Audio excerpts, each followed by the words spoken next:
What's up, everybody? I'm Paul Liatsis, founder of Bridgeside Network and Bridgeside Productions. We've been doing a whole bunch of content the last few years, and people started calling me Mr. Bridgeside. We're about supporting the artist community and people's creative endeavors, whether you're behind the camera or in front of the camera. So here it is, my very first vlog.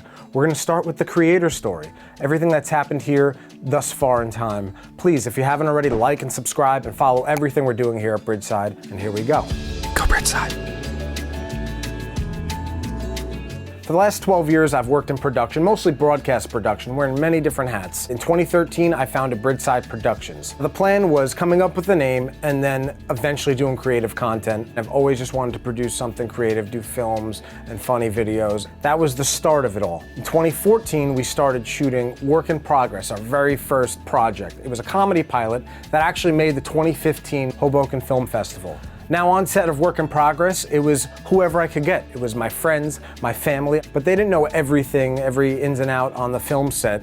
And I got some talented people that I knew to come help out, and then taught friends how to hold a camera, how to hold a boom mic, and do everything that needed to be done. So we made a festival. We didn't win, but it was a great success for us being the first project. I'm born and raised in Bay Ridge, Brooklyn, and have a big musical family, and my sister and two cousins actually had a band. We would practice upstate every Monday, and it was too much for the three of us that didn't live upstate. We came up with the idea of converting my family's garage into a practice space. Now, me having that production background, once we gut out the whole garage, I look up and see these high ceilings, and I say, I could put some lights in here. I can put a lighting grid. I can do a lot of different stuff and make this a studio like I was familiar with at work. So we started to build. First thing was first learning how to soundproof the studio. Then we outfitted it with sound foam and curtains and the works. It became a sickness. I kept adding stuff, and it became bigger and better than I ever thought it could be. The studio was ultimately finished in line when Work in Progress was finished. We actually shot a couple scenes of Work in Progress in the studio. So we built it to be very versatile and be a lot of different things. But the one thing that we built it for wasn't happening. We didn't have music being played. After all the construction and putting all this work into it, Dana was off singing with two bands, Jane Lee Hooker and Led Zeppelin, and my cousin Ryan was off playing with 5 other bands. And me and Billy, the ones that built it, were left just wanting to play music in this space. We started brainstorming how could we get music in here consistently. So using my background in music and live production, I came up with the idea to do a live music show. Then came the birth of Bridgeside Live. Every Tuesday at 9 p.m. Eastern Time, we invite different artists of all different genres to perform an original set at our studio. A lot of people don't make it out to see their friend's band, or they're out of state, or they just don't want to go to a venue. We figured we'd do a show that they could just share with their friends and watch it. I wanted to make the show feel as live as possible, as if you were there, with lights and smoke machine and multiple camera angles, and really capture that raw live performance. Now, to do a live multicam camera show, we needed a big crew. And once again, we enlisted friends, family, a couple coworkers. Everyone came out to help. It started with my sister's band, Jane Lee Hooker, and then my cousin Ryan's band, Schwiz. We had no plans on the schedule other than these two bands, but we knew we wanted weekly content. The first show was an absolute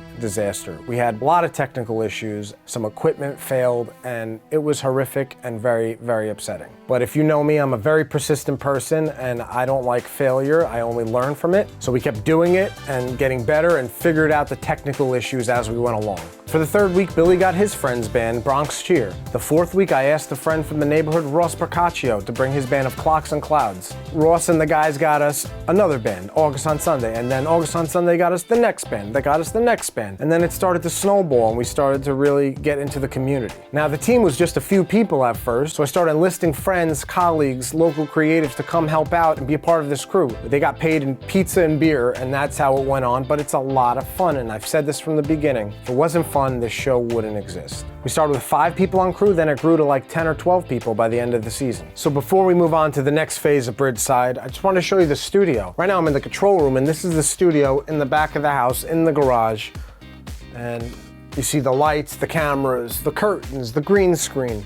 It could be many different things, and I built it that way. It's a small space, but we make the most out of it. It's been wedding parties, dance parties, fantasy football draft rooms, Halloween parties, random jam sessions at 3 a.m. We've also produced a lot of different things for Bridgeside Productions in there and our clients. So if you want to get something produced and you want to hire a production company, please call us. info@gobridgeside.com. So again, this is my garage and my house I grew up in Bay Ridge. It's like 90 something years old. While gutting out the garage, we knocked down the old barn doors and we pulled out old insulation out of the walls. We found the Daily News, a New York newspaper from 1924, and we also found a 1939 pack of Trojan condoms. And I actually have it right here. It's fallen apart. I probably should have kept it in better condition. This is what a 90-year-old condom looks like. Just thought you guys should see that.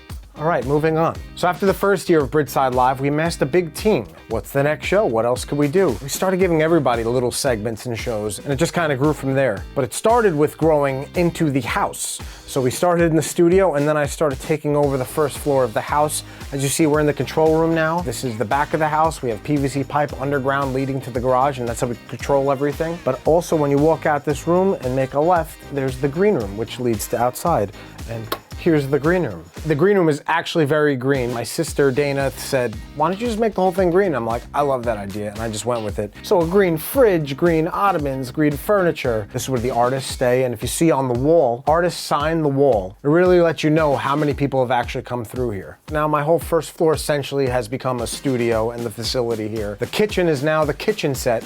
One of the shows we produced in the second year was Cooking in Brooklyn with Danny Milano. People love him, he's a character. Danny's very best friend, Dave Casanova. Dave eats Danny's food. It's a fun segment. Go to the Cooking in Brooklyn playlist, check him out. We're coming back with an all new episodes February 3rd, 2019. We also started producing a whole bunch of sports content. We did a live stream sports talk show on Mondays. We've went through different iterations of that show, and now it's Brooklyn Versus. Very Brooklyn people come on the show. They talk about controversial sports issues and end the show with some type of a challenge, sometimes a video game. We also do a weekly segment called Pick'em with Donnie and Boo for all you people who like going out there and place bets on the games. Donnie and Boo give you their predictions for sporting events and pop culture events. They're really funny. It's a 1-minute segment. Check it out. By the end of the year, we also added a live comedy show called the Caesar Brooks Hour, hosted by our very own Tony McGowan. We invited stand-up comics to come on the show, do a set to the cameras and the crew. We also started doing movie reviews and pop culture videos with the girls here at Bridgeside. 1-minute movie reviews, award show coverage. All the videos are still up there on the channel. Go back and check out our old stuff and see how we've grown through each video, because again, this is a very indie effort and we've all come together to make something because we like doing it.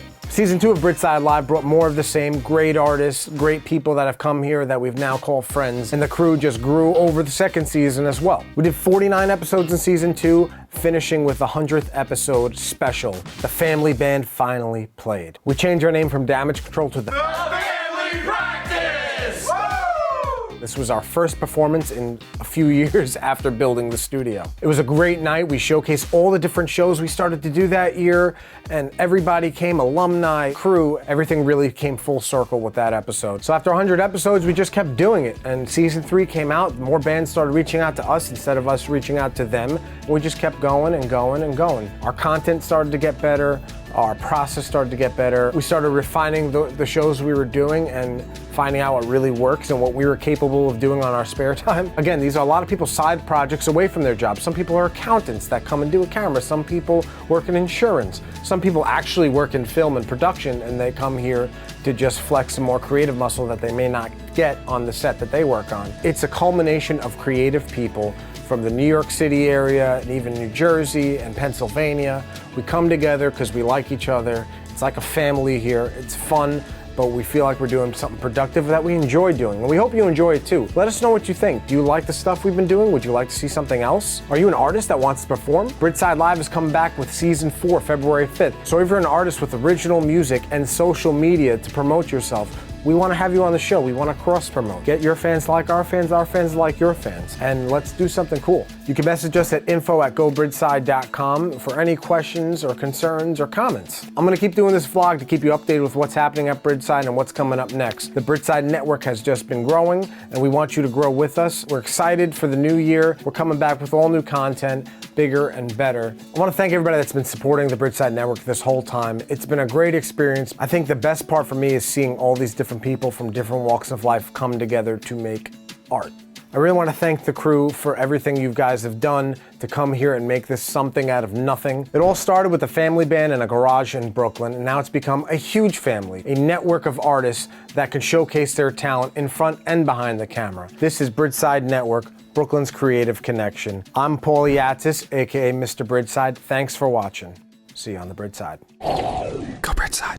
Thanks for watching my first vlog. If you haven't already, like and subscribe and stay tuned for more from Bridgeside. That like and subscribe directly supports the artist community wherever you are in the world. Next week, I'm going to tell you about how a Blue Jay got into the studio on our break from the music show, and it's pretty funny, so you don't want to miss it.